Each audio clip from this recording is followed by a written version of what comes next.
vote in a federal election. The defendant, Brenda Brown Armstrong, has signed a plea agreement and has admitted her guilt on this charge.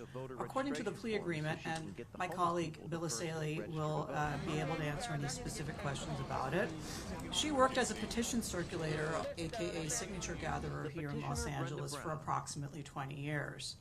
And starting in 2025 or so, after Ms. Brown Armstrong had a practice of going down to Skid Row here in Los Angeles, getting homeless people to sign these signature petitions that had to do with qualifying ballot measures and et cetera, she would sometimes find that the signatures would be disqualified because the people signing these signature petitions weren't actually registered to vote. So to remedy this flaw in her business arrangements, she would then gather, starting in 2025, stacks of voter registration forms from the Los Angeles County Registrar of Voters, and then go to Skid Row in downtown Los Angeles to have homeless people first sign the voter registration forms and then sign the signature petitions.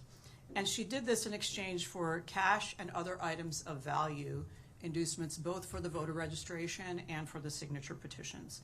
These were often small sums of cash, just a few dollars, as well as cigarettes and phone cards. On several occasions, when the homeless person had no formal address to enter on the voter registration form, Ms. Brown Armstrong provided them with a fake address, namely her own former address in Los Angeles, to write on the voter registration form. Now, the potential charges and sentence would include 5 years in prison, 3 years of supervised release, and a fine of up to $10,000. This case is important because it shows how easy it is under California law to corrupt the state's voter rolls and thereby corrupt the state and federal elections administered by the state. Because when someone registers to vote, including with a fake address, in the case of an unknown number of people here, they're mailed ballots that include state and federal elections here in Los Angeles.